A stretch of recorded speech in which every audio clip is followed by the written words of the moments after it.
Good morning, it's Norma Cowie. It's Wednesday, so I'm here for Norma Talks. Because this is the last day, just before we begin March, actually, I said that incorrectly. As March is coming up next Wednesday, I have March's reading here for me today, and I put it out yesterday to look at it, and I'm still as bamboozled this morning as I was when I first looked at it. So I will come back to the moment in a moment. Most of you know that I've been having a health crisis, and unfortunately, there's been a complication that's come up this week. So my left arm, this is my left arm, is not working as well as it should be at the moment, and we're kind of waiting to see what happens and what's going on. So I'm hoping that I'll be able to do this. No earrings. I never feel dressed without my earrings, but I could, because I can't bend this arm. I couldn't get my earrings on. So please, no earrings. Anyway, just plain old me.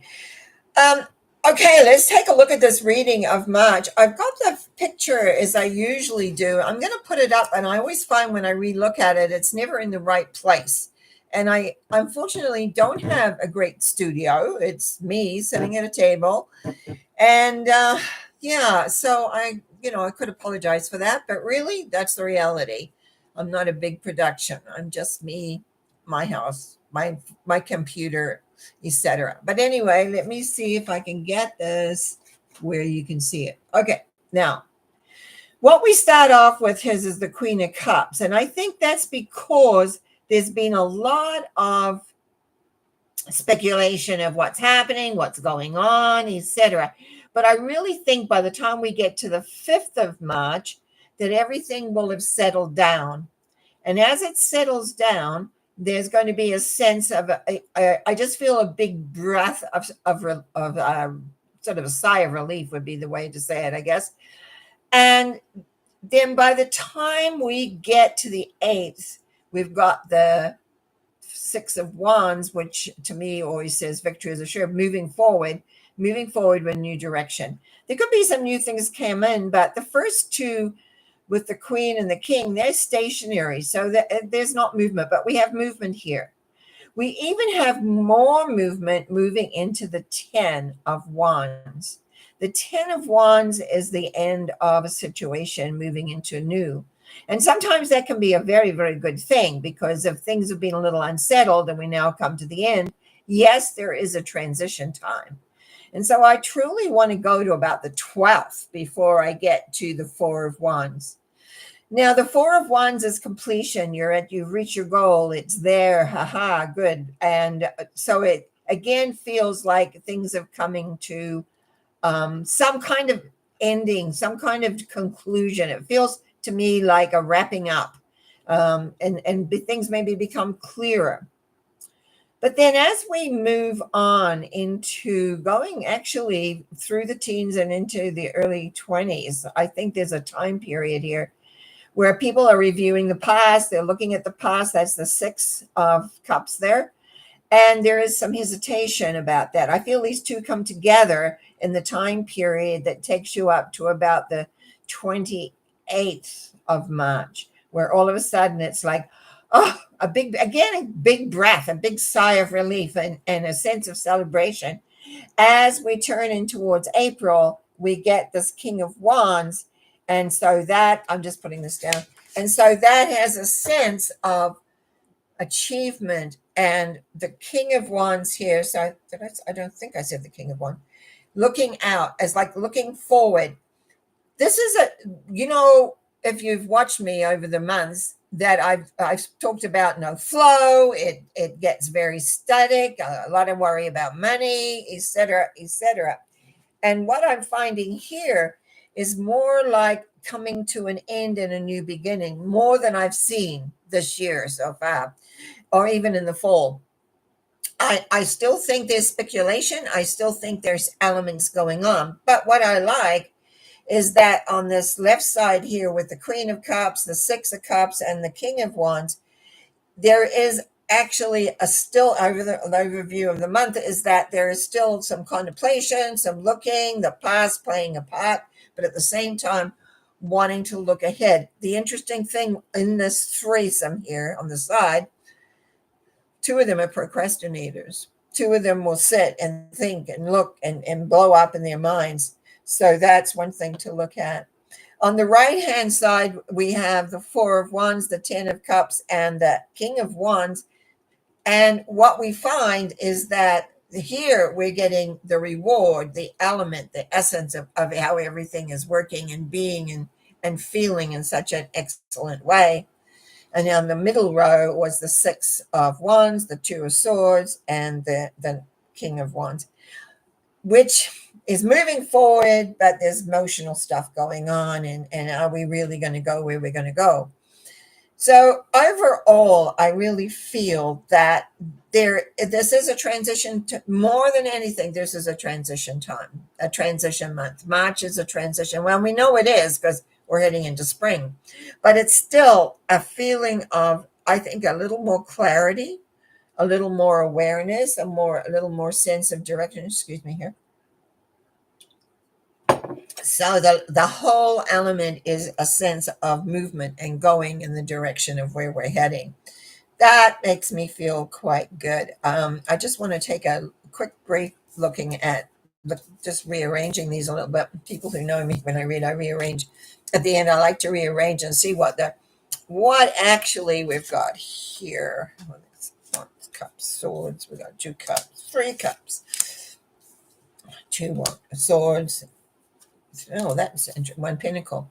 So what we've got here is a certain amount of ideas that seem to be very good and movement, but maybe with that King of Wands sitting at the bottom, whether they're going to act on. And the wands to me are always the structure. That is the base of how we think and how we're doing and what we're saying. Then also in the element here is the cups of the value. They're the emotions. They're the feelings that we have.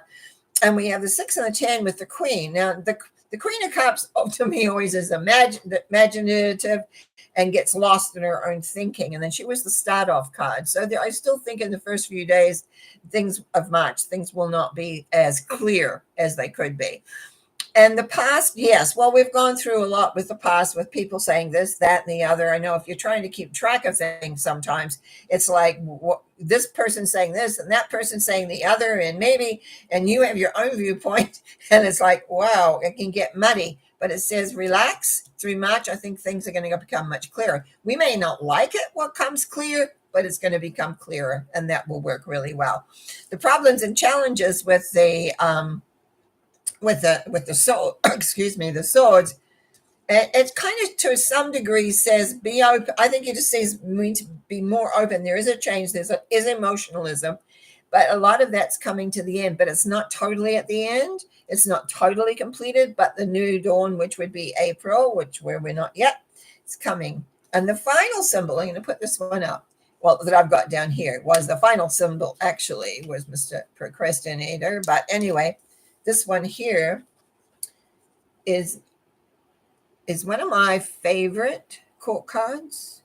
It's the King of Pentacles, and Pentacles is your material affairs. It's what you can. It's like my glass of water that sits here. It's physical. You can see it, and he's very much in command of that. Now, it was the second symbol in this what I call inverted pyramid reading that I do for these. But it's like, I don't know. We got 2 kings. We've got a queen. I just think things are going to be a little bit more stable. They're going to stabilize, maybe up and down at times, but its stabilization seems to be the way that it's going and the way that it's working. I'm just clicking. Unfortunately, with just using one arm again, just makes that a little bit more complicated and not as smooth as I would like. Yeah, it came in. This has come out of the blue, this thing. Anyway, now I appreciate the comments that you make. I answer them, and if anyone goes back, sometimes they can read the answers that are there. But every now and again, one of my subscribers sends me a comment that's very long with lots of ideas in it or things, and I can't always put it into, and it comes across as small print. So, and anyway, to make a long story short, on Sunday thought, I think it was around the 11th of February. Anyway, a Sunday thought, which is, can you teach an old dog new tricks? It was about me beginning to begin doing shorts, which I've done some, and I can't figure out why my mouth has to be open when it begins, because I wait. When it starts, I wait, and then I talk. And then yet somehow or other, I didn't know my mouth went that big. But anyway, it does. So anyway, as of this one on this Sunday thought, can you teach an old dog new tricks? I got a great big paragraph, and I've got some of the questions here because he asks about auras. Suggests that, can you talk about aura colors and what each color represents? There was also mentioned that I had done one on auras, and I'll touch on to that a little bit in a moment. What I really think, I have my, okay, I need to clarify a bit more. Sorry to be so up and down, but I don't go around seeing auras. I do not.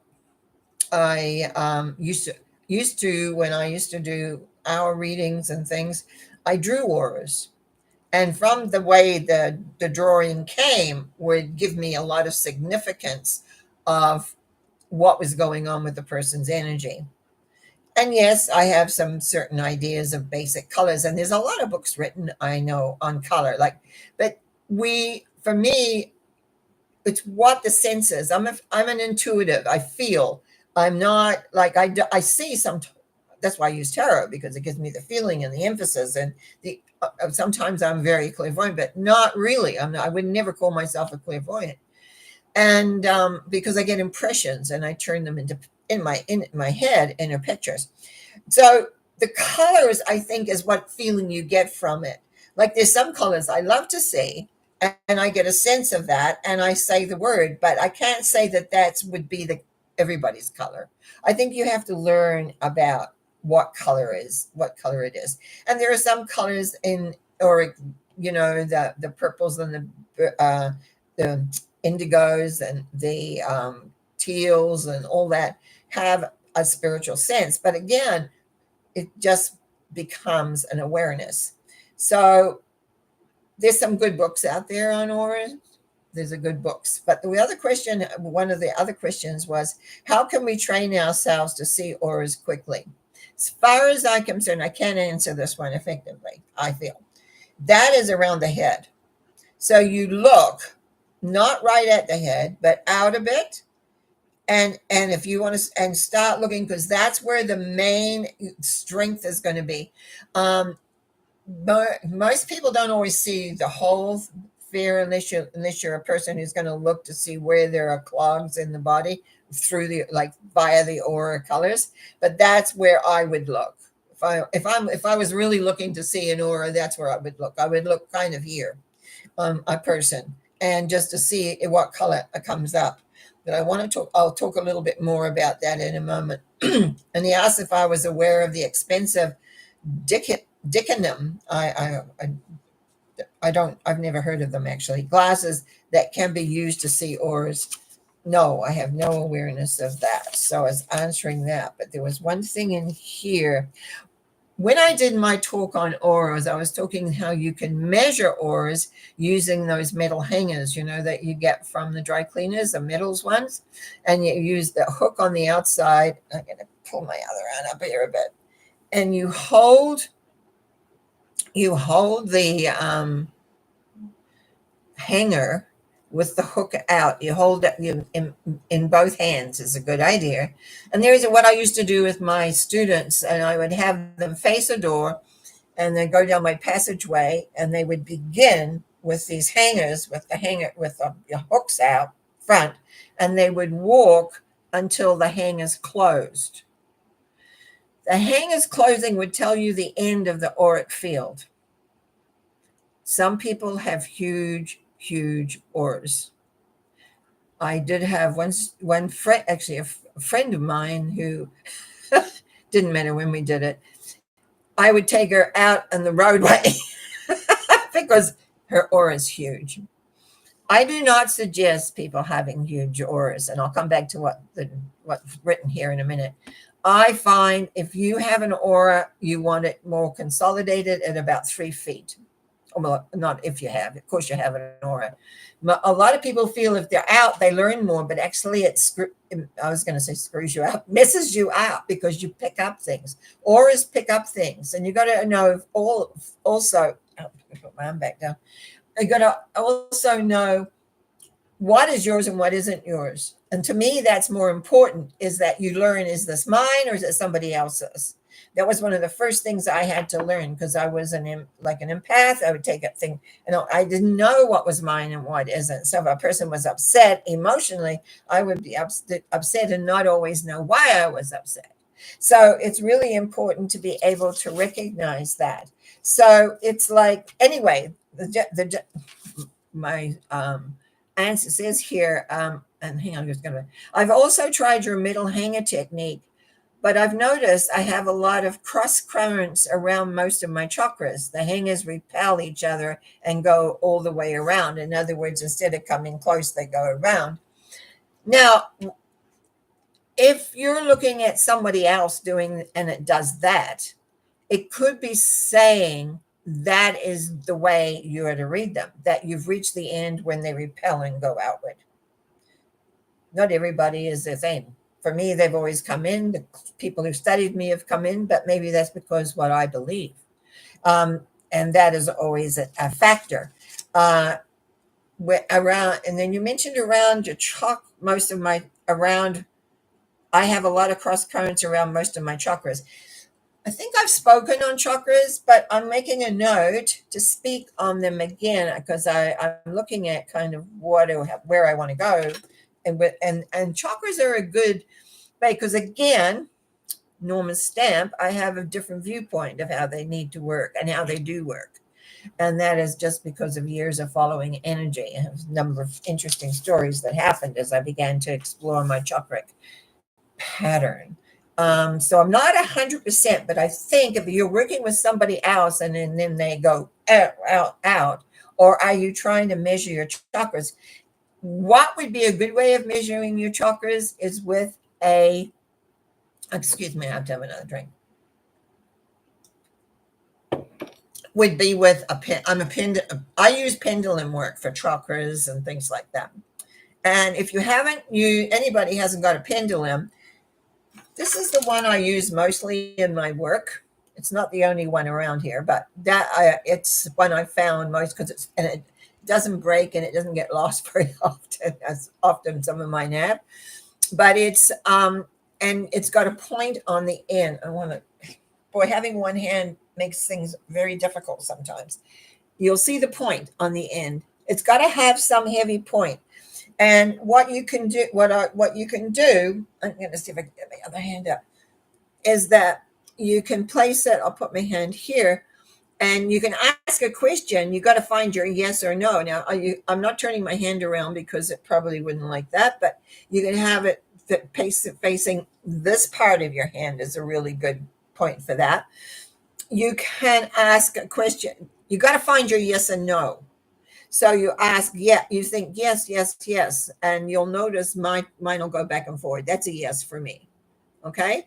Now, if I think no, it'll go, and I'm not doing this. It goes around. I use the pendulum work with all my transformational stuff that I want to find the information about where my client is or where they're not, etc. But it's the yes, no is often the best. Now, if you do kinesiology, people use their bodies.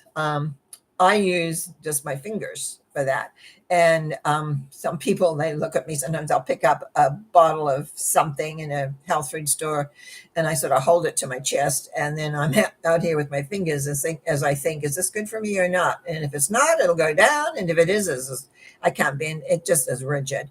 So there's these little techniques that we have where we use our body to help. So I'm going to just touch into a little bit of a ghost story here. What I find very often over the years when I used to ghost bust, I don't do that anymore, but it's like I would say, okay, I'm looking for the energy, and it would just wiggle around. Then I would get on the energy and it would start going like this, and I'd follow it to find the vortexes, because our world is full of vortexes. Vortexes is where the energy comes and crosses and makes these little or big vortexes. Vortexes are very important. The main thing with a vortex, you don't want to sleep over it. And I was trained a little bit by a gentleman who's long past now, but he even wrote a book, which unfortunately I have misplaced in my moves. And he was saying that, and he points in his book, he has a picture of two trees. One tree that is standing fairly side by side, a little bit of distance in between them. One's grown really tall and the other one hasn't. The one that hasn't was over an underground river, underground stream, or whatever you call it. He says women often, and I don't know why I'm saying this, so maybe someone needs to hear this. Women who can't get pregnant very often are sleeping over an underground stream. So it's very good sometimes to check where you're at. And this is a story that I do know. A lady who hadn't got pregnant wanted to get pregnant, and I knew about this water thing, but I wasn't close enough to come. I was never close enough. I just knew about it. Goes on a holiday on a sailboat. Did she get pregnant? No. So some of these things are very interesting when you look at nature and look at us and find out the directions of where you're going. For those that don't want to get pregnant, I guess you go and find an underwater stream. I know when I began to become aware of there's a way in which people will put rods down in the earth to deflect certain currents. And I had my house all done at the time, way back now. That's many years ago. So making it really clear. And so it's like there's loads and stuff around energy of what's happening. And energy can be changed, but needs to be understood. I think energy is a large part of how and what and where. But let me go back to your aura, for instance. You can close your eyes and stretch out and just see how far you feel. What do you feel? And breathe it in. As I say, I like it about 3 feet, because you're going out. It doesn't matter in your home. You can be all over the place, but you want to get practice so that you can bring it in. So when you go out into those busy malls or shops anywhere, or a crowd of people, you need that aura in as really close, but you're going to be more powerful. I can tell you a funny story. You know how you have parades and you go and watch a parade? I've had my friends, and we got to get through.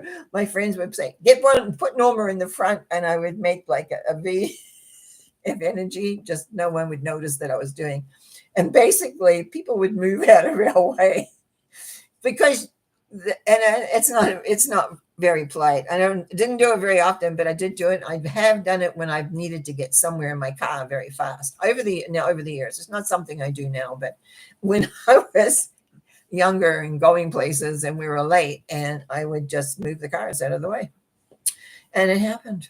And so it's like you learn about energy. Energy is very, very important.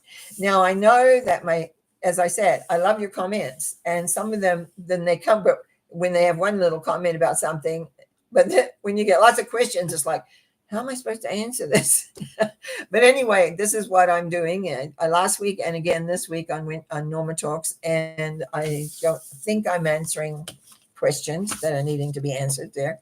So you can do that, and it's a good forum for other people to learn by what a subscriber needs.